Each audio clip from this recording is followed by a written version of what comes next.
de Gram, es decir, clasificarlas en Gram negativos, Gram positivos, o bien aquellas bacterias que no toman la colorización de Gram, donde típicamente, por ejemplo, citamos al gran grupo de las micobacterias, al Treponema pallidum, agente etiológico de la sífilis, entre otras. Pero también podría clasificar a las bacterias según su forma, ¿sí? También podría clasificar a las bacterias según su respuesta a distintas reacciones bioquímicas, gracias a sus enzimas, por ejemplo, que ustedes ya han visto varios ejemplos. Y si no, ¿por qué no? Poder clasificar a las bacterias según su metabolismo. Cuando nos topamos con bacterias que no son capaces de crecer en ambientes con una concentración de oxígeno en el aire de alrededor 0,5%, probablemente estemos frente a una bacteria anaerobia estricta. Distinto es el concepto de aerotolerante que quizás han leído, en donde la concentración de oxígeno presente en ese aire ambiente ronda entre los 2 y 6%, ¿sí? Pero eso ya es una clasificación distinta. Volvamos a las bacterias anaerobias estrictas, ¿sí? Nosotros sabemos que cualquier ambiente, cuanto más oxígeno tenga, más aumento del potencial redox es que va a haber en ese ambiente y las reacciones químicas que se puedan ir dando en ese contexto. El aumento del potencial redox del ambiente inhibe el crecimiento de las bacterias anaerobias estrictas, así como la presencia de este gas también produce un efecto de inhibición enzimática, justamente por el mecanismo de oxidación de la fumarato reductasa, la cual es clave en los procesos de respiración anaeróbica. Por ejemplo, en el mecanismo de la fermentación utilizada por las bacterias gram negativos hay alta producción de NADPH, el cual es un dador de electrones. Si hubiese presencia de oxígeno, se consumirían los electrones, si hubiese menos energía, y esto también puede llevar a la inhibición del crecimiento. Sabemos que en los medios en donde el oxígeno está presente, los radicales libres o los intermediarios reactivos de este gas son presentes y pueden afectar a las enzimas que no cuenten con las posibilidades de defenderse ante tales compuestos, y este justamente es el ejemplo de las bacterias anaerobias estrictas. Así que dependiendo del mecanismo que se vaya presentando en este contexto, se puede inhibir inicialmente el crecimiento de estas bacterias, siendo esto un paso reversible quizás, o si se avanzase empiezan a aparecer productos tóxicos, ya que generan un cambio reversible que dirige hacia la muerte bacteriana. Otra de las características importantes, al menos para el género Clostridium y Clostridioides, es el concepto de la esporulación, ¿sí? Ustedes habían visto el ciclo de esporulación, que es un ciclo simple en cuanto a la hora de estudiarlo, pero que sin embargo representa una estrategia, ¿sí?, evolutiva importantísima para las bacterias que presentan este mecanismo, que por el momento solo el género Clostridium y Bacillus lo poseen. Bien, esa aceptación inicial con endocitosis, deshidratación, aumento del depósito del dipicolinato de calcio, formando la endospora interna, ¿sí?, que comienza a recubrirse sucesivamente por varias capas, la lisis programada de la célula vegetativa y entonces así la liberación de la espora, y todo este proceso dado en aproximadamente unas 8 horas, ¿sí?, versus el mecanismo inverso que suele llamarse germinación, el cual puede llegar a suceder en minutos, es de la manera en la que estas bacterias sobreviven largos periodos de tiempo como esporas en los ambientes y el rápido desarrollo una vez que se topan con un ambiente adecuado. El género Clostridium básicamente lo tenemos que relacionar con microambientes con muy baja cantidad o directamente carentes de oxígeno, sea por las características propias de ese microambiente o bien por la presencia, ¿sí?, concomitante de otras bacterias, generalmente de tipo aerobias facultativas, que lo que hacen es consumir el poco oxígeno disponible, suficiente para que estas últimas puedan subsistir y a su vez para que Clostridium también pueda desarrollarse. Lugares en donde ocurren este tipo de reacciones o sucesos a nivel del cuerpo humano pueden ser las glándulas sebáceas a nivel de la piel, el tejido linfoide en la garganta y desde luego el territorio anaeróbico por excelencia del cuerpo humano, que es la luz del tracto gastrointestinal. Incluso también se considera varias zonas del tracto genital como un área prolífera para este tipo de bacterias. En general, Clostridium viven en comensalismo hasta que acceden a zonas con tejidos sin vitalidad, y esto puede ser causado, por ejemplo, por lesiones o traumatismos importantes, mecanismos de inflamación o daños isquémicos que vayan produciendo la muerte ística con la deprivación de la llegada de sangre con el oxígeno, y esta pérdida de la viabilidad, esta pérdida de la vitalidad, perdón, es la que le permite a Clostridium desarrollarse.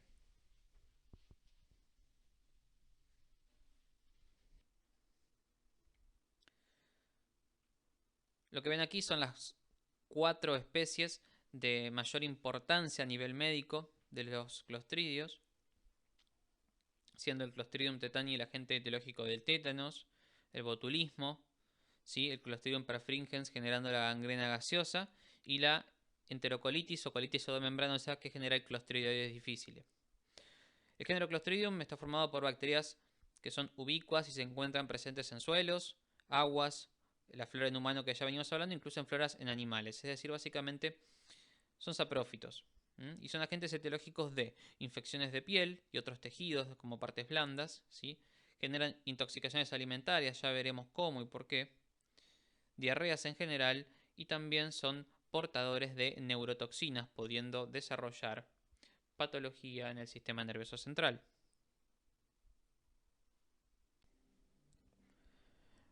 Bueno, ¿qué vamos a decir de Clostridium tetani? Sabemos entonces que se distribuye en el medio ambiente de forma ubicua. Es así entonces que pueden encontrarse básicamente en el suelo, pero también en sedimentos marinos, lacustres, pasturas y vegetales en descomposición. Básicamente la resistencia de las esporas le permite entonces sobrevivir bajo diversas condiciones adversas en relación a la acidez, la temperatura, la radiación ultravioleta, los cambios osmóticos, la desecación. La espora es, digamos, una unidad de muy bajo metabolismo, por lo tanto la carencia de nutrientes no le impide su subsistencia. Y por supuesto que también estas estructuras son resistentes a la acción de enzimas degradativas como la lisozima, antisépticos o desinfectantes, donde se incluye el alcohol, y varios otros antisépticos que se utilizan directamente en los hospitales. La espora esférica a nivel terminal suele ser más ancha que el bacilo en sí, entonces genera la apariencia de palillo de tambor. Este elemento de resistencia puede permanecer hasta por años viable, y recordemos que son resistentes a todos los antisépticos que hemos mencionado. Para deshacernos de una espora, básicamente no nos queda otra opción que utilizar la acción de un autoclave, al menos por unos 15 minutos a 121 grados centígrados, que es la temperatura en la que funciona óptimamente este elemento de esterilización. Al microorganismo en cuestión se le describen flagelos perítricos, vinculados entonces a su movilidad, y son microorganismos poco invasivos, pero cuando hay una infección polimicrobiana, las otras bacterias van a generarle un ambiente sin óxido de reducción ideal para que Clostridium germine y desarrolle.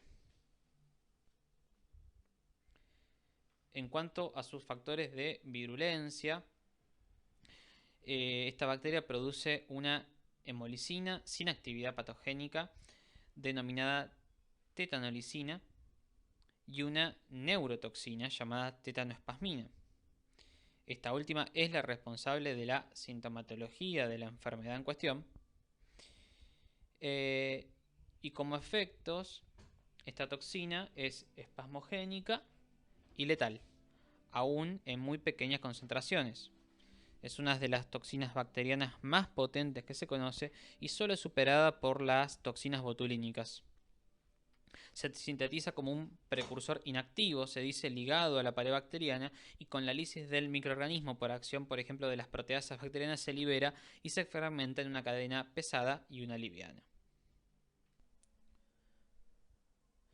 Recapitulando, entonces vamos a focalizar en el principal factor de patogenicidad de Clostridium tetani, que es la tetanospasmina. Vuelvo a insistir, es una exotoxina neurotóxica, que como otras características es lábil a la temperatura, por arriba de los 65 grados. Esta proteína se desnaturaliza y pierde su función, hecho que viene de la mano del concepto de que a esta toxina, mediante procesados bioquímicos a nivel de laboratorio, se le pueden agregar sustancias como el formaldehído y transformarla en un toxoide, digamos, una toxina básicamente menos potente, o mejor dicho, carente de funcionalidad como tal, pero que sí, más allá de la aplicación de esta sustancia, logra conservar algunos de sus epitopes, es decir, algunas de sus secuenciaciones de la estructura proteica que la forma.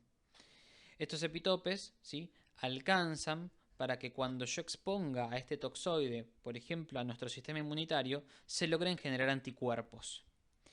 Y como sea cual sea la toxina tetánica que nos logre infectar en cualquier parte del mundo, en cualquier momento de nuestra vida, siempre su secuencia que la conforma es prácticamente similar, o al menos sus diferencias no logran ser significativas en cuanto a la decodificación o interpretación que hará nuestro sistema inmunológico, me refiero al sistema inmunológico humoral y a la producción de anticuerpos. La conclusión del resultado es que existe un único serotipo de esta toxina.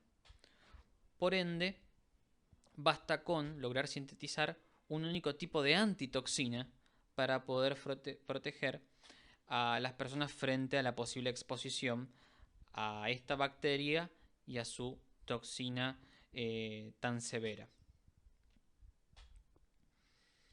Se dice que la tetanospasmina se sintetiza principalmente en la etapa estacionaria de la curva de crecimiento de la bacteria y que tiene una estructura de tipo AB.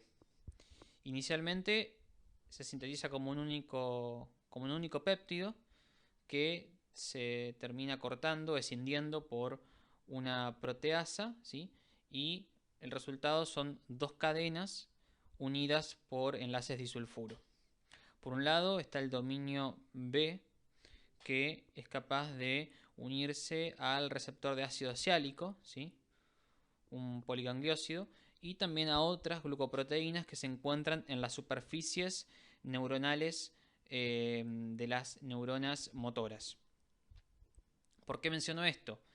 Básicamente, la puerta de entrada para la generación del tétanos como enfermedad es la llegada o la presencia de la toxina en alguna superficie de tejido que esté inervada por las prolongaciones neuronales o axones.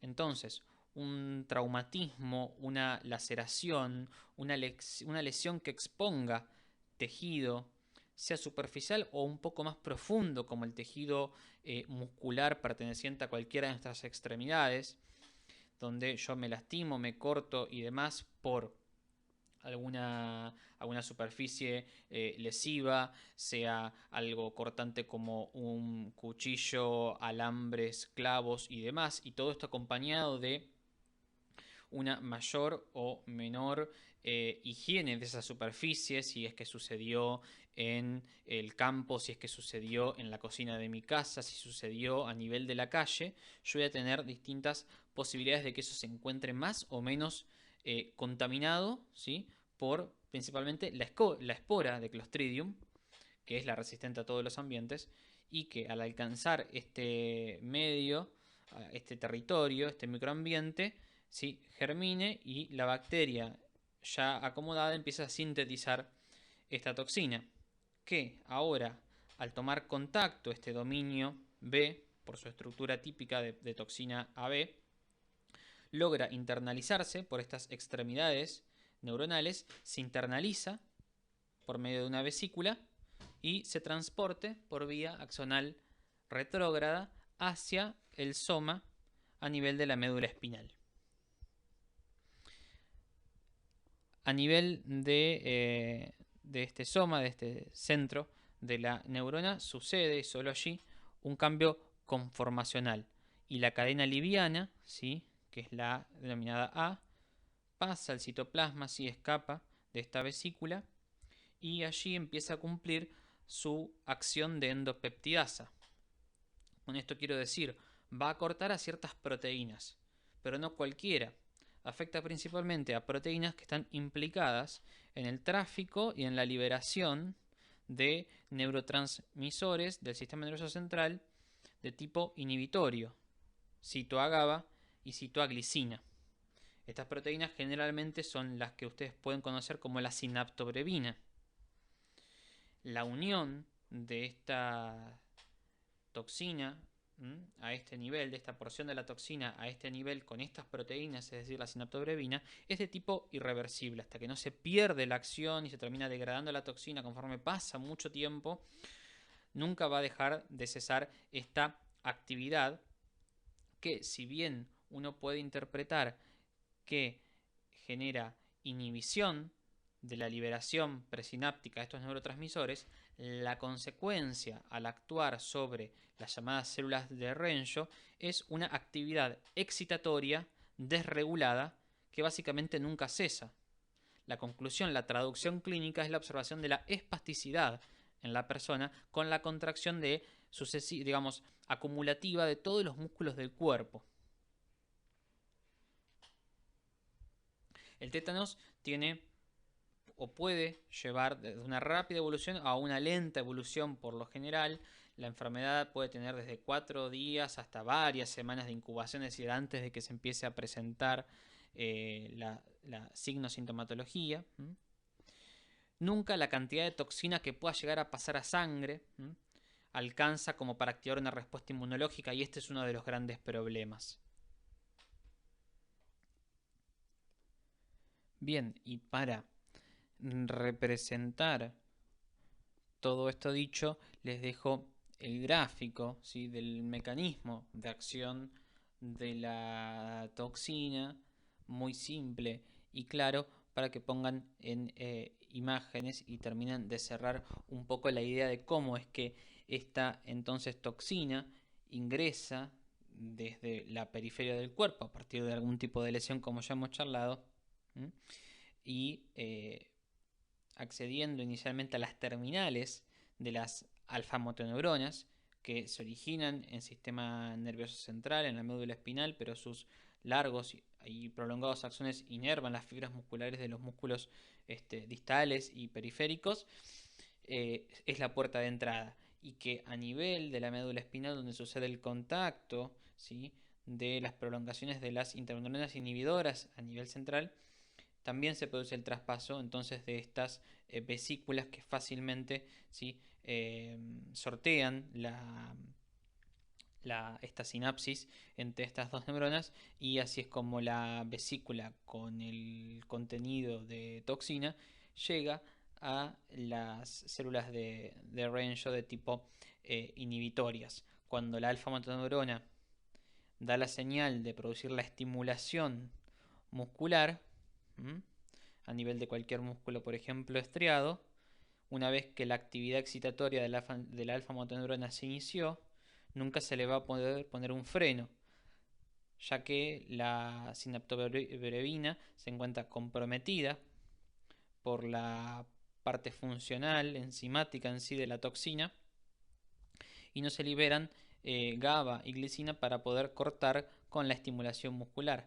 La consecuencia, como vemos en las dos imágenes, sea cual sea la población en la que afecte, porque puede afectar desde neonatos, ¿sí?, que a veces el tétanos neonatal está relacionado con las condiciones deficientes desde el punto de vista higiénico durante el parto de los recién nacidos, en lugares quizás no tan óptimos desde el punto de vista de el cuidado de los elementos y del ambiente y demás, esto puede llevar justamente al tétanos neonatal, o bien a nivel de cualquier persona, o como relata, o como, perdón, interpreta en esta pintura, donde Charles Baird, si bien está retratando un fenómeno de espasticidad llamado opistótonos, no se debe, supuestamente, a la acción de la toxina tetánica, sino a otra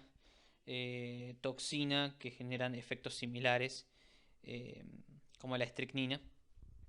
Pero la contracción generalizada de todos los músculos, con flexión de los brazos, incluso compromiso a nivel de la musculatura de la cara, da el efecto de los ojos y la risa sardónica por contracción de todos los músculos a este nivel.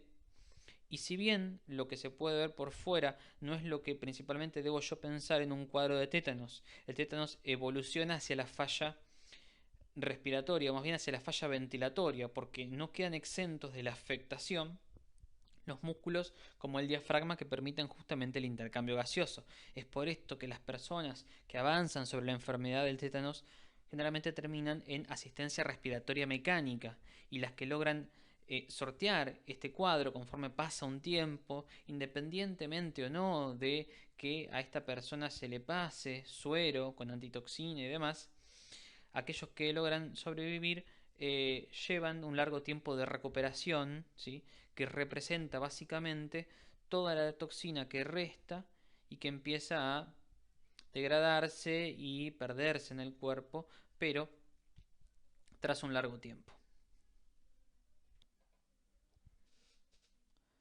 Bueno, y como para cerrar, tétanos, ¿qué debemos saber en cuanto al diagnóstico y la profilaxis o prevención de esto? Por un lado, siempre se dijo y van a encontrar en la mayoría de los libros que el diagnóstico de tétanos es a partir de la interpretación clínica del paciente, sus antecedentes y epidemiología en relación a la posible herida, ¿sí? Que evoluciona en el tiempo con el cuadro de espasticidad y que llega al compromiso respiratorio. Estas personas generalmente son ingresadas o por necesidad o bien para monitoreo a las terapias intensivas de los hospitales. Y aunque también se pretenda, mediante alguna técnica, generalmente de biología molecular, el tratar de demostrar la presencia de la toxina generando el compromiso en este paciente. Y por otro lado, en cuanto a la profilaxis, es decir, en cuanto a la prevención, lo que vamos a buscar es realizar la prevención de esta enfermedad antes de que ocurra o de que posiblemente ocurra en una persona, al menos dejando memoria inmunológica en todas las personas que yo pueda lograr, porque la campaña de vacunación es extensible a toda la población que se encuentra en el territorio argentino y de manera obligatoria, mediante estas técnicas de inmunización, ¿sí? Activa, ¿sí? No por nada, ya desde el segundo mes de vida, yo cuento con la llamada vacuna quíntuple, ¿sí?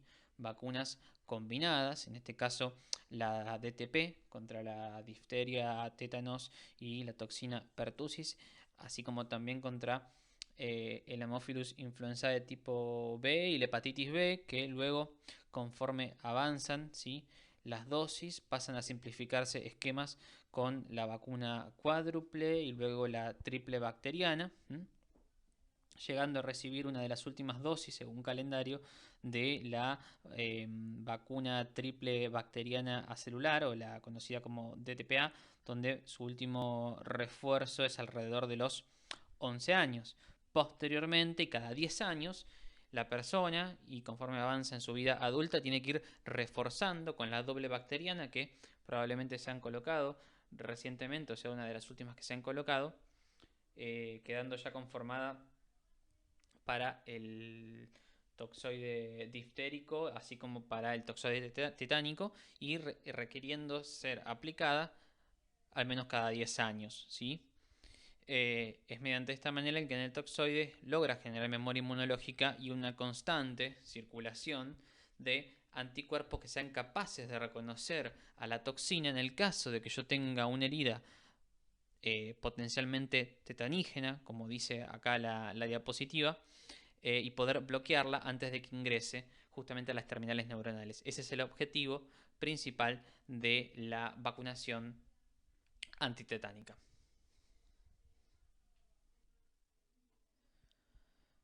Pasamos entonces al siguiente clostridio del día de hoy, que es Clostridium perfringens.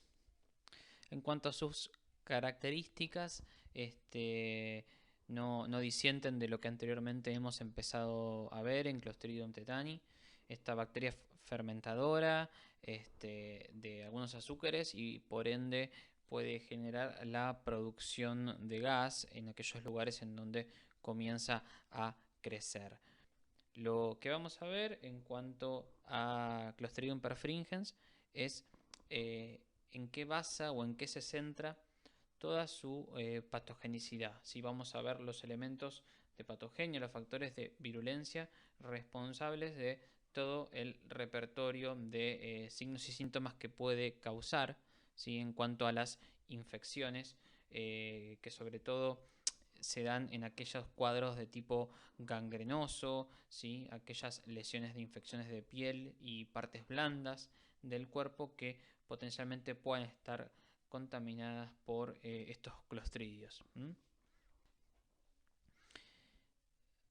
A tener en cuenta, existen varias toxinas, ¿sí? Clasificadas como mayores o menores de acuerdo a su rol en la patogenia de Clostridium perfringens. Hay unas 5 tipos de toxinas según la elaboración de las 4 toxinas mayores, llamadas alfa, beta, epsilon e iota. Hay cepas de Clostridium perfringens que sintetizan principalmente un tipo de toxina, así como una misma cepa puede producir varias, y generalmente la toxina, estas toxinas son secretadas justamente durante la fase exponencial de crecimiento de la bacteria.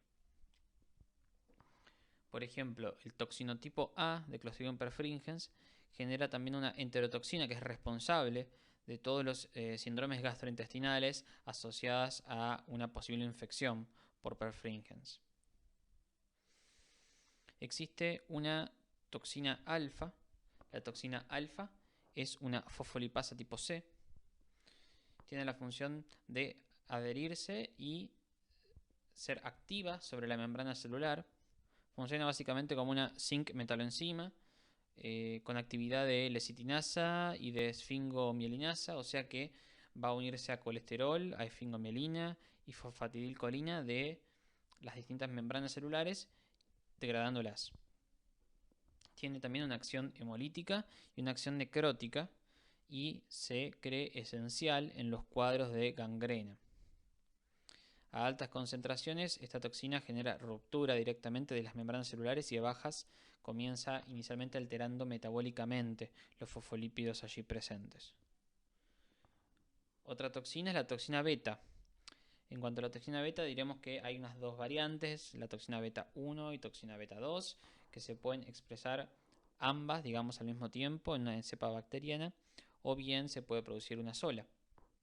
Por un lado, la toxina beta 1 resulta letal para las células, pero es muy lábil y se degrada frente, por ejemplo, a la tripsina. Y la toxina beta 2 es considerada citotóxica y necrótica, y se cree que su actividad es mediante la formación de poros sobre las membranas de las células. En tercer lugar, la toxina epsilon, que se secreta en forma inactiva y por las proteasas intestinales aumenta su toxicidad y se une a las membranas celulares y altera la permeabilidad, generando el ingreso de agua o produciendo básicamente el edema celular. En cuanto a la toxina iota, también posee 2 partes, una que le permite la unión y otra con actividad enzimática. Las células reconocen la estructura, internalizan la toxina y la fracción funcional se libera y es capaz de alterar el citoesqueleto, causando la destrucción celular y así entonces la del tejido en general. Clostridium perfringens puede secretar también otras enzimas hidrolíticas, las cuales degradan diversos sustratos y contribuyen también al daño tisular. En general son denominadas las toxinas menores y se han identificado hasta unas posibles 17 variedades de estas toxinas. La enterotoxina, por otro lado, de Clostridium perfringens, se vio que puede actuar a modo de superantígeno, pero es sensible a algunas enzimas que la van degradando. A nivel del intestino delgado, a nivel del ribete en cepillo, se une al receptor y altera la permeabilidad de la membrana que lleva a que la célula pierda iones, ¿sí?, y metabolitos, generando un daño morfológico y en algunos casos la lisis. Les dejo los dos cuadros como para que interpreten y tengan rápido acceso entonces a las toxinas de las que veníamos hablando hasta recién. En cuanto a la patogenia, bien, sabemos que algunas especies de Clostridium integran la microbiota residente del humano y de los animales, ¿sí? Y un ejemplo justamente es Clostridium perfringens, pero también Clostridium septicum, Clostridioides difficile. En muchas ocasiones causan infecciones donde justamente el punto de partida es el endógeno.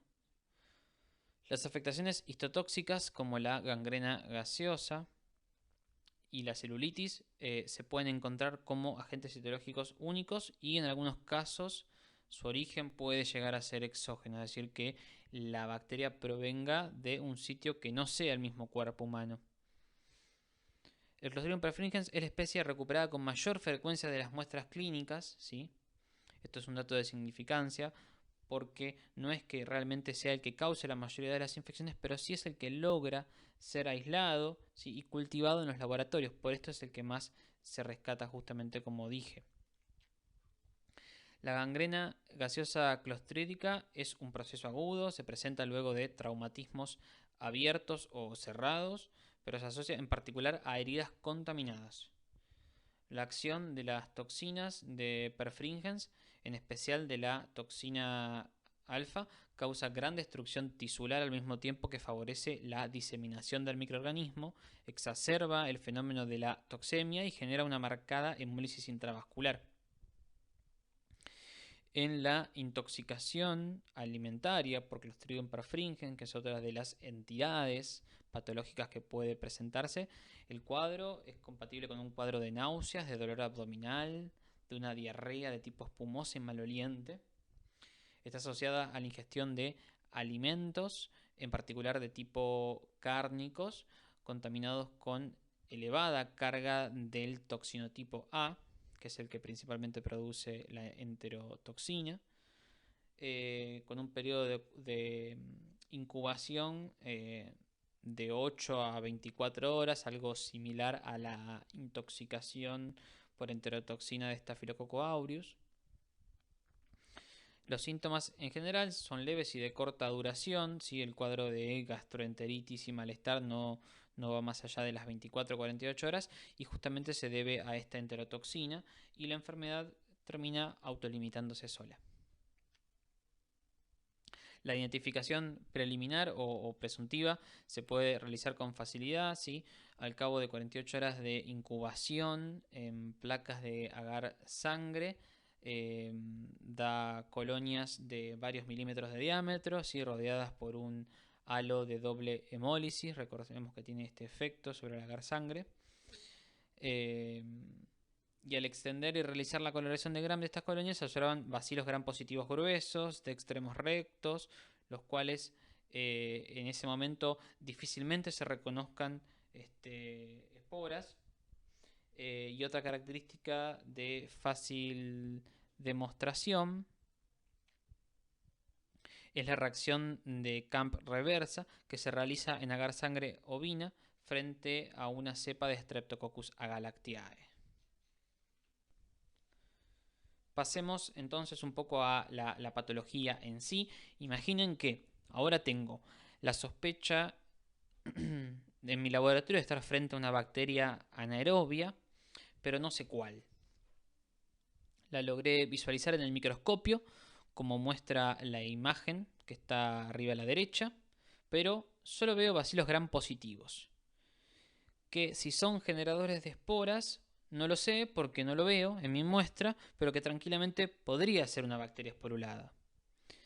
Mi sospecha puede ser Clostridium perfringens, porque proviene del miembro inferior, zona distal, como ven en la otra foto aquí a la izquierda. Yo siembro en una placa con agar sangre una estría central con mi bacteria incógnita, y en los laterales siembro una o más estrías de una cepa conocida de Streptococcus agalactiae, productor de molicinas. Si tras un tiempo prudencial predeterminado se observa la aparición de esas cabezas de flecha que reflejan hemólisis potenciadas por enzimas provenientes tanto de Strepto como de la bacteria anaerobia incógnita, podría suponer que se trata entonces de Clostridium perfringens, porque es el único que presenta este fenómeno en la prueba llamada CAMP reversa. Recuerden que la CAMP directa era la que se practicaba de forma similar pero utilizando Staphylococcus en la estría central.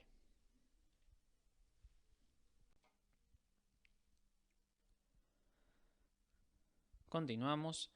Bien, desde hace varios años se debió reclasificar taxonómicamente a la especie difícil del género Clostridium en una especie distinta, renombrada de una forma no tan distinta al original, llamada Clostridioides. Esto se terminó basando en lo que son las secuenciaciones genómicas del ARN ribosomal 16S, y es así entonces como Clostridioides difficile y otra especie llamada Mangenoti se terminan apartando del llamado Clostridium sensu stricto.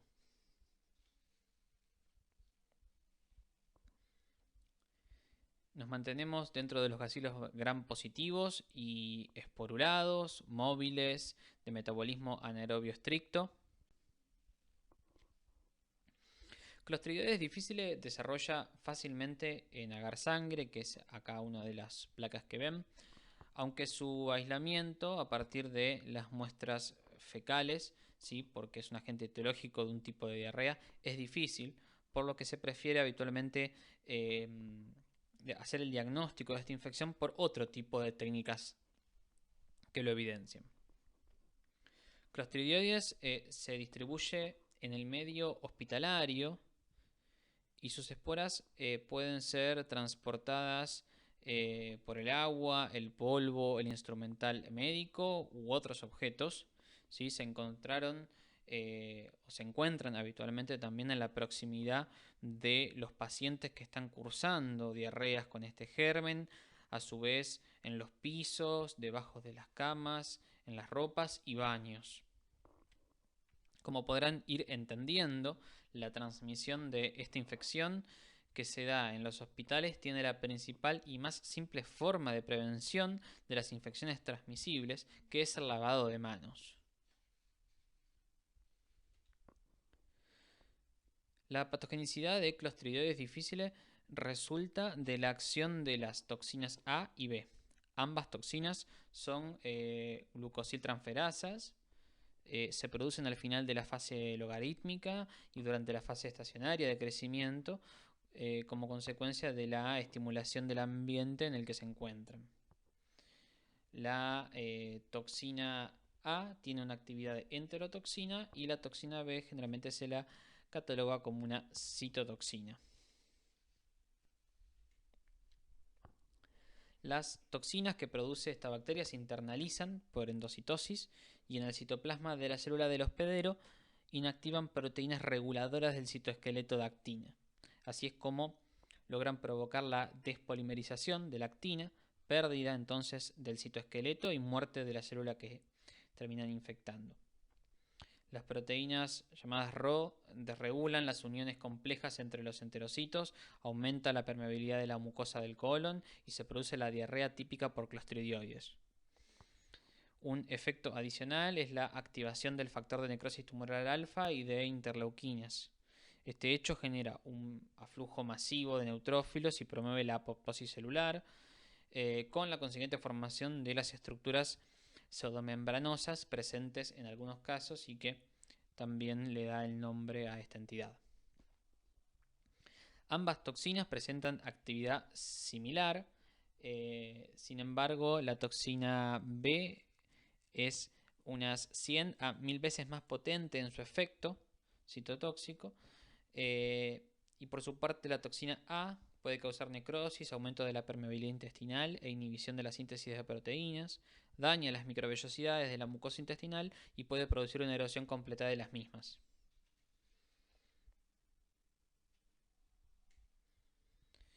Bien, las esporas que se transmiten de persona a persona o desde el medio ambiente ingresan por vía oral, germinan en el intestino delgado, hecho que se estimula por la presencia de sales biliares y de algunos aminoácidos, y entonces así logra colonizar el intestino grueso, donde Clostridioides producirá sus toxinas. Ahora bien, los factores de riesgo para el desarrollo de la infección y o enfermedad por Clostridioides difficile son la hospitalización prolongada, la administración de antibióticos en los 2 meses previos al episodio de diarrea clostridial, la permanencia en residencias geriátricas o tan solo se vio relacionado a una edad avanzada mayor a 65 años. El espectro de afectación de la diarrea por clostridioides puede comenzar desde tan solo la simple colonización o presentarse como una diarrea leve a moderada, como una colitis pseudomembranosa mediante la forma que describí recientemente, o presentar cuadros mucho más severos llamados megacolon tóxico, generar hilio paralítico, ¿sí? Y finalmente ser relacionado con el peor de los desenlaces, que es la perforación de la víscera hueca o perforación colónica.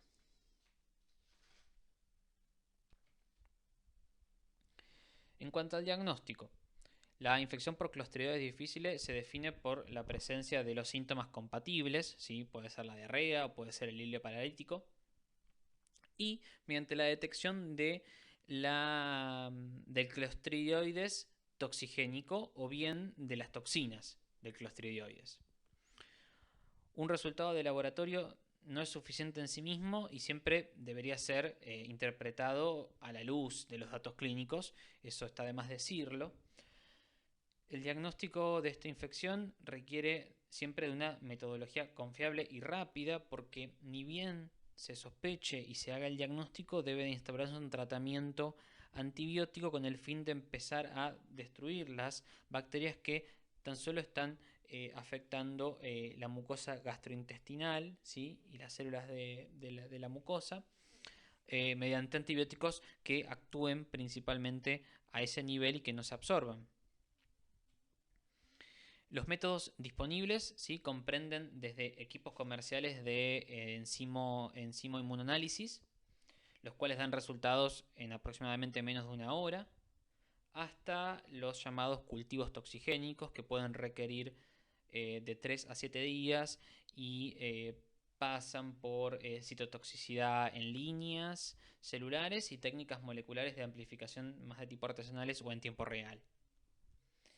Los equipos de enzimo inmunoanálisis resultan prácticos entonces para el diagnóstico en los laboratorios de microbiología clínica y permiten obtener resultados rápidos con una relación costo-beneficio adecuada. Básicamente es lo que se utiliza y son test rápidos que detectan tanto la toxina A como la B en menos de una hora.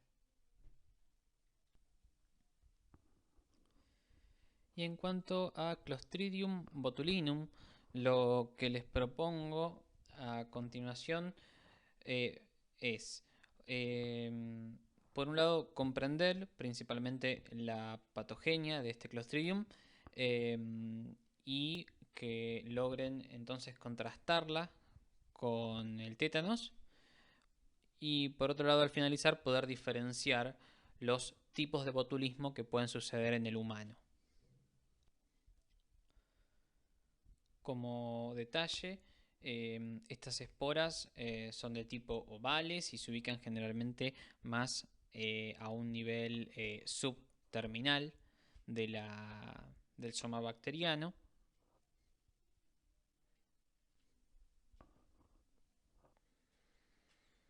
Clostridium botulinum comprende 6 toxinotipos, ¿sí?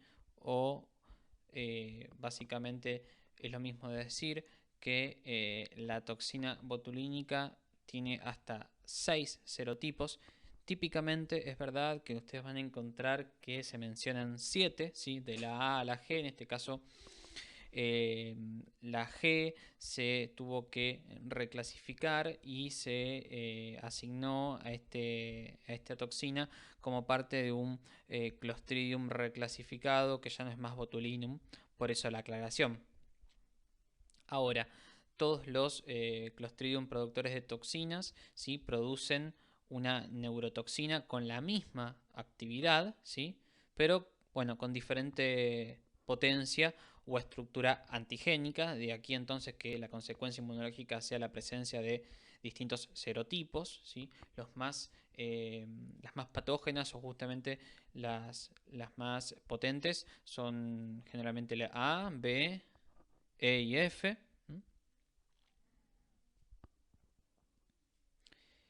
Entre las toxinas bacterianas identificadas, las toxinas botulínicas se reconocen como las toxinas más potentes. Las toxinas botulínicas se sintetizan a un pH alcalino y como un precursor inactivo.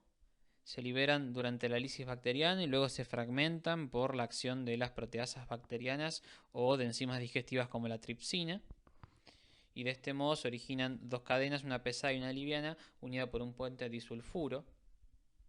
Esto que estoy diciendo básicamente no es novedad porque justamente el modo de procesado y de aparición es similar en cuanto a su proceso a la toxina tetánica. Ahora, hay una clara diferencia, que es que la toxina botulínica, una vez que está presente en el tracto gastrointestinal, ya que la infección se adquiere principalmente a partir de la ingesta de alimentos, por eso es que decíamos o mencionábamos el detalle de los pHs alcalinos, ¿sí? Que están presentes principalmente a nivel de los alimentos. Y esto coincide con, por ejemplo, las temperaturas habituales que rondan entre los 20 a 25 grados, en donde la espora de Clostridium botulinum logra germinar. En cuanto a la dosis letal, ¿sí? De la toxina A, por ejemplo, para una persona adulta se encuentra entre los 0,1 a 1 microgramos. Esta toxicidad extrema ha convertido a estas toxinas en una de las principales armas biológicas conocidas, según lo que se dice. No obstante, sabemos que la toxina botulínica se emplea en diluciones elevadas con fines terapéuticos, por ejemplo, para tratar afecciones de hiperactividad muscular en las personas que sufran distintas enfermedades en relación a esto, trastornos espásticos o bien en el campo de la medicina estética para tratar arrugas y otras cuestiones de la piel. Cuando se ingiere la toxina en el tracto digestivo, se asocia a otras proteínas no tóxicas para poder formar complejos de mayor tamaño. Justamente esta asociación permite su pasaje por el tracto intestinal y evita la degradación por parte de la acidez gástrica y las enzimas digestivas.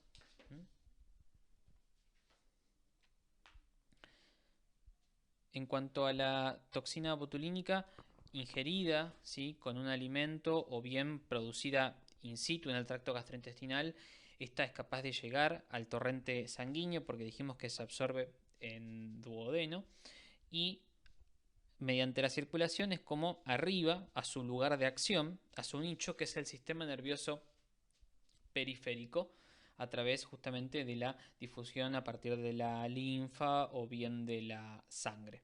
Para que tengan en cuenta, el blanco de acción de la toxina botulínica es la sinaptobrevina y la sintaxina.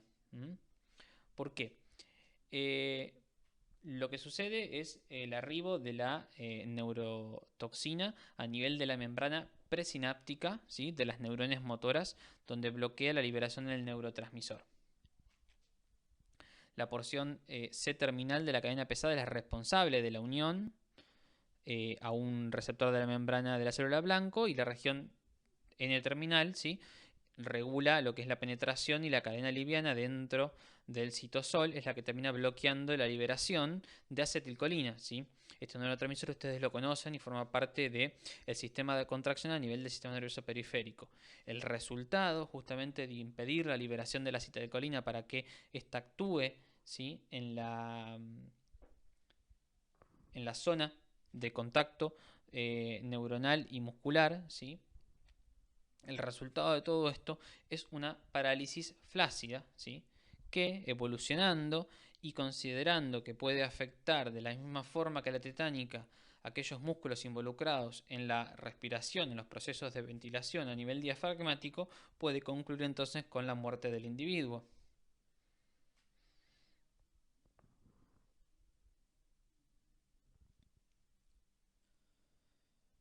Bien, entonces decíamos que el botulismo es una enfermedad causada por la acción de estas neurotoxinas, ¿sí?, heterogéneas, pero sintetizadas por algún tipo de Clostridium botulinum.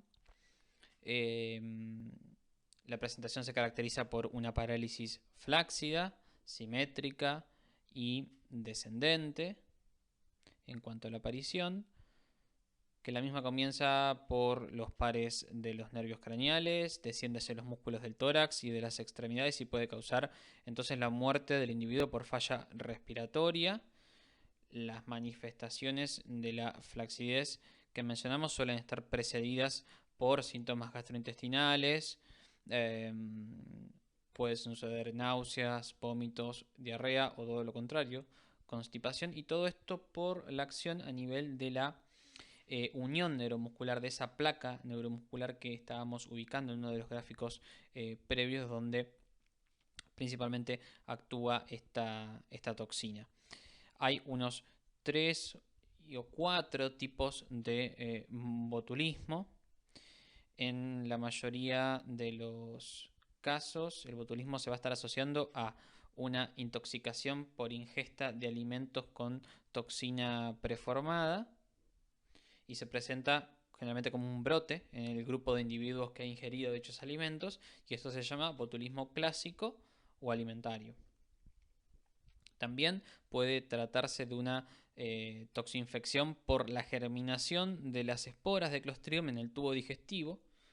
Esto generalmente sucede en los lactantes y en los bebés que se encuentran todavía tomando leche de pecho, o con menor frecuencia en niños que no superan el año de edad, y en algunos adultos con alta carga de colonización intestinal por Clostridium botulinum, pero sobre todo con factores predisponentes. En realidad, y la primera situación en realidad, es el caso del botulismo infantil, donde los recién nacidos no tienen un ambiente lo suficientemente ácido a nivel estomacal como para poder destruir las esporas.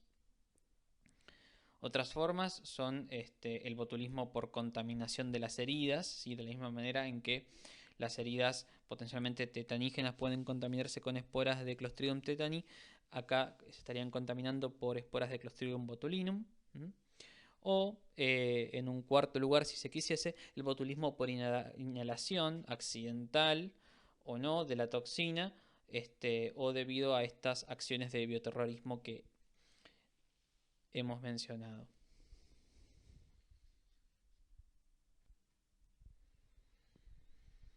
Por un lado, ya sabemos, y las esporas de Clostridium botulinum no escapan al concepto de que son tremendamente resistentes al calor y por supuesto que requieren del procesamiento, del pasaje por el mecanismo del autoclave para poder destruirlas. Ahora, por el contrario, la toxina botulínica se inactiva, por ejemplo, a 80 grados durante 30 minutos, o bien llevándolas a 100 grados durante aproximadamente unos 10 minutos, se logran inactivar, ¿sí? Así que, por lo tanto, una cocción suficiente de los alimentos se considera una adecuada medida de prevención del botulismo alimentario. Como muestran las imágenes, uno de los principales alimentos vinculados a los brotes de botulismo que actualmente suceden en el país algunas veces por año, todos los años, están relacionados a la práctica de los alimentos en conserva, que no están correctamente elaborados o que tienen un proceso de almacenado o de guardado en condiciones no tan favorables como ambientes oscuros, húmedos y con mucho depósito de polvo, donde puede estar lleno y contaminado de esporas de Clostridium botulinum, o bien donde el agregado de las capas necesarias de aceite no logran tapar del todo los alimentos, y aquellas fracciones o partes del alimento que quedan por fuera de la capa de aceite que pretende la conserva justamente darle la función de generarle un ambiente donde la conserva se pueda mantener durante meses, ya que esta es la idea de cualquier conserva. Quedan alimento por sobre la capa de aceite, y en ese proceso de putrefacción que tiene el alimento al tomar el contacto con el aire que queda entre el aceite y la tapa, allí es donde, por ejemplo, las esporas de Clostridium botulinum logran germinar y empiezan a producir la toxina. La conserva, el frasco se destapa, es ingerido por la familia que se reunió un domingo para poder compartir alguna comida, y allí es como se producen los brotes alimentarios que pueden dar botulismo en cualquier tipo de persona.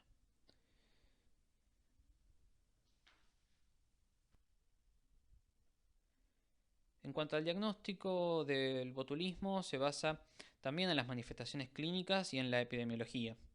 La detección del microorganismo y de la toxina involucrada resulta importante, ¿sí?, para confirmar el diagnóstico y para los fines bromatológicos. La identificación de las toxinas se puede realizar en los laboratorios de referencia más que nada, y para ello justamente se examinan los alimentos, se examina la materia fecal y se examina el suero de las personas afectadas, o en el caso de animales también se incluyen ciertos tejidos. La identificación de la toxina se realiza mediante técnicas de neutralización en animales de laboratorio o con antitoxinas específicas, o por enzimo-inmunoanálisis.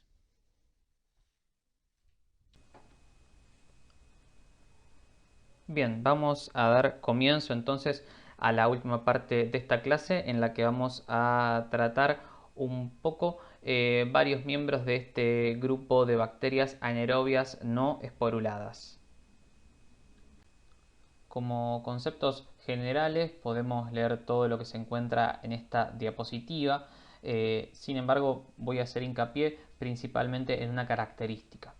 Las enfermedades, o más bien las infecciones causadas por este tipo de bacterias, suelen tener este aspecto, esta predominancia en su presentación, que es la del sinergismo. Básicamente acá hace referencia este concepto en que casi siempre este tipo de infecciones por estas bacterias son mixtas, con más de un microorganismo responsable, y a su vez puede deberse la afectación que están generando a una o más especies de bacterias anaerobias, así como también que pueden deberse a la combinación con bacterias microaerófilas o facultativas que se encuentran en otro predominio, en otra cantidad en ese microambiente en el cual están iniciando su afectación, pero conviven en este ambiente que les propone una calidad adecuada para poder desarrollarse, invadir y desplegar todo el aspecto patogénico de cada una de estas bacterias. Están mencionadas varias de ellas de manera desordenada, sin discriminar según coloración o morfología, que es lo que haremos a continuación principalmente. Es importante también entonces que recuerden que son parte, muchas de ellas, de la microbiota o de la flora normal de un lugar del cuerpo humano como es el colon, que siempre tiene una predominancia que ronda del 95% de bacterias anaerobias versus aerobias, o esta relación que las compara con la familia Enterobacteriaceae. Pasando un poco a esta diapositiva en donde se observan las imágenes bajo el microscopio, vamos a poder ver e iniciar hablando acerca del género Bacteroides. Es básicamente el género más importante, el género Bacteroides en su especie Fragilis, dentro de aquellas bacterias anaerobias que logran aislarse de los cultivos que uno intenta conseguir para poder diagnosticar cuando hay sospecha de infecciones por estos agentes. Es básicamente el principal bacilo gram negativo aerobio que se maneja en la práctica médica, y su especie fragilis es la que es más predominante en el medio, junto también con el género Fusobacterium, al que lo suelen acompañar también bacterias anaerobias como las del género Prevotella y Porphyromonas. En cuanto a Peptostreptococcus, ¿sí?, se considera el principal coco gram positivo anaerobio, ¿sí?, y no está graficado, tampoco esquematizado, pero existe también la presencia de ciertos bacilos gram positivos, ¿sí?, no esporógenos, patogénicos, pero un poco menos frecuentes a comparación del resto, como puede ser el Cotibacterium acnes, antes conocido como Propionibacterium acnes, bacteria flora habitual de la piel, presente en los folículos capilares y las glándulas sebáceas del cuerpo, implicado habitualmente en sobreinfecciones de una enfermedad que se conoce como el acné, pero también es capaz de generar infecciones mucho más profundas y de mayor gravedad y con potencial riesgo de muerte y progresión hacia la infección severa, como pueden ser las infecciones periarticulares o las infecciones periprotésicas, y también cuadros más profundos incluso, como pueden ser las endocarditis de válvulas protésicas.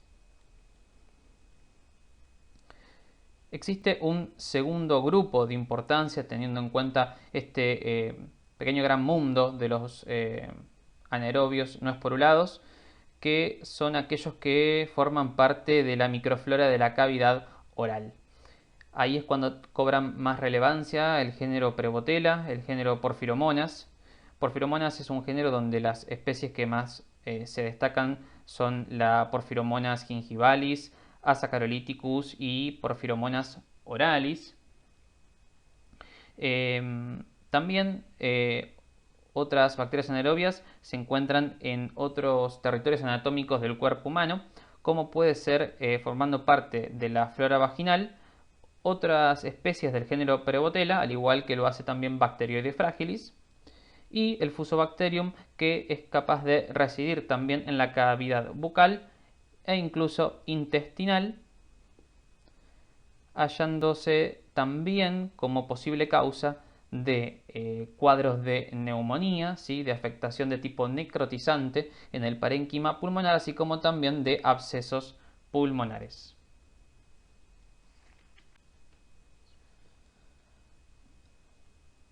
Vamos a charlar entonces un poco acerca de los factores de virulencia que más se conocen o que más se manejan de estas bacterias anaerobias, como para después dar lugar un poco al entendimiento más simple de la patogenia que deben de desarrollar. Las infecciones por cualquier tipo de bacterias anaerobias suelen producirse cuando las barreras anatómicas se interrumpen y la flora local penetra hasta zonas previamente estériles. Y debido a que las exigencias específicas del crecimiento de estos microorganismos anaerobios y a su presencia como comensales de las superficies mucosas, es que deben de cumplirse ciertas condiciones para que puedan atravesar las barreras mucosas y penetrar en tejidos con una capacidad de óxido reducción muy bajita. Por lo tanto, condiciones como la isquemia del tejido, los traumatismos, las intervenciones quirúrgicas, las perforaciones de las vísceras huecas y otros mecanismos como el choque o la aspiración proporciona un ambiente propicio justamente para que proliferen estos microorganismos. Es generalmente el ejemplo más relatado el hecho de una víscera hueca perforada, una víscera perteneciente al tracto gastrointestinal, y el traspaso lo que va a hacer en primera instancia es que muchas de ellas no sobreviven porque los tejidos siempre se encuentran muy vascularizados y suministran rápidamente oxígeno, eh, digamos, a demanda y más en este contexto de daño. Así que esa llegada inicial de oxígeno provoca la selección de ciertos microorganismos que inicialmente se comportan como más aerotolerantes. Sin embargo, esto es una característica como para entender un poco más la patogenia que vendrá más adelante. En cuanto al polisacárido capsular, es uno de los elementos más estudiados a la hora de hablar de factores de virulencia, factores de patogenicidad, sobre todo a nivel de Bacteroides fragilis, ¿sí? Que se encuentra fuertemente descrito con este polisacárido capsular, que como principal actividad tengan en cuenta que se dedica a ser proinflamatorio, ¿sí? A incentivar, a generar y promover la inflamación mediante la estimulación y llegada de elementos de la inmunidad que generen un microambiente y que liberen allí citoquinas proinflamatorias como las que pueden conocer la interleuquina 7, la interleuquina 8 y el factor de necrosis tumoral alfa, promoviendo que el ambiente se vuelva probablemente más tóxico para las células, digamos, habituales o las del tejido que se intenta proteger, y en este daño se puede ver beneficiado mediante la liberación de ciertos elementos intracelulares para que, por ejemplo, el bacterioide se nutra y pueda persistir en la infección que intenta provocar en su único cometido, que es la supervivencia, ¿de acuerdo? Bueno, las pilis y fimbrias, que obviamente son claves, como han visto en la relación inicial entre huésped y hospedero. Es fundamental que haya un primer acercamiento, adhesión y la posterior fijación de la bacteria, y esto lo logra mediante las distintas fimbrias o pilis que ustedes ya han visto en clases anteriores. En cuanto a la presencia de el lipopolisacárido o LPS, ¿sí? Siendo entonces una endotoxina que tiene que empezar a ser reconocida por ustedes como un factor de virulencia importante en el territorio únicamente de las bacterias gram negativas. Lo que vamos a mencionar acá en relación a los anaerobios y el LPS es que tienen, o siempre se dijo, que tienen una un bajo potencial tóxico o un bajo potencial dañino, que al menos el LPS en su contraparte de bacilos gram negativos más del tipo aerobios. Esto explica un poco la teoría en donde las infecciones diseminadas, en donde, por ejemplo, estos microorganismos anaerobios pasan a circulación, el fenómeno de bacteriemia y de la posible sepsis que puede acarrear toda la cascada proinflamatoria que se desarrolla a nivel sistémico ya de la persona que está sufriendo esta complicación de esta infección inicialmente local. Se vio que cuando hay bacteriemias por estas bacterias anaerobias, el cuadro séptico solía ser menos letal que los cuadros sépticos que se desarrollaban en los bacilos gram negativos aerobios. Y como el LPS es un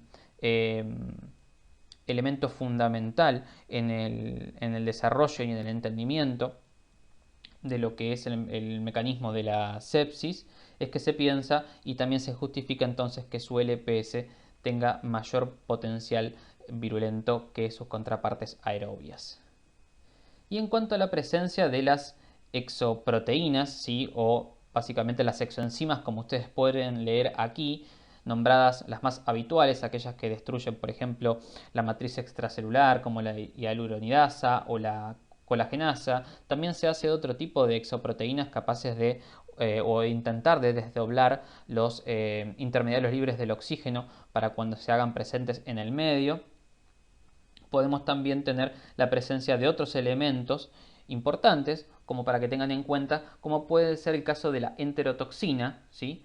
En el Bacteroides fragilis, cuando sucumbe en infecciones gastrointestinales, ¿sí? Esta metaloproteasa que les estoy escribiendo lo que hace es alterar, destruir, ¿sí? Disrumpir las uniones de las células epiteliales a nivel intestinal, lo que acarrea y perpetúa el mecanismo inflamatorio y diarreogénico de estas infecciones por este microorganismo. Bueno, y como para representar un poco la patogenia de los diversos anaerobios no esporulados, algunas imágenes que pueden resultar representativas de las distintas afectaciones, ¿sí? A nivel de la cavidad orofaringia, aquellas bacterias anaerobias que son capaces de generar patología a nivel pulmonar o en cualquier zona de el peritoneo y la cavidad abdominal, así como incluso comprometiendo algunas de estas vísceras mediante la formación de abscesos y de privación de la correcta perfusión de los órganos, produciendo la necrosis de esos tejidos, con la muerte isquémica de partes, por ejemplo, a nivel del intestino, requiriendo el retiro y el cortado y la exéresis de esa porción muerta de tejido intestinal, que en el caso de que no se intervenga de manera quirúrgica en ese posible abdomen quirúrgico, puede llevar a la perforación y posible peritonitis, ¿sí? Fecal, con un alto índice de mortalidad en el caso de que no se trate adecuadamente. Y para cerrar este capítulo de bacterias anaerobias, comentarles brevemente de qué se trata el diagnóstico mediante el cultivo bacteriológico de estos microorganismos. Como podrán ver, les puse varias imágenes, ¿sí? Que cuando, por ejemplo, la cantidad de muestras a cultivar son pocas y dependiendo de las cantidades que se quieran manejar, se utilizan, por ejemplo, inicialmente esas bolsas que ven allí, donde aparte de poner las placas, se colocan junto a unos sobres que ahí se ven por debajo de las placas. Son sobres que se abren y son generadores de anaerobiosis, es decir, que van a transformar el oxígeno en dióxido de carbono, en compuestos nitrogenados y azufrados, que es lo que necesitan estas bacterias para desarrollarse, así como también generan una reacción exotérmica, por lo que aumenta la temperatura, que es lo que también permite el mejor desarrollo de estas bacterias.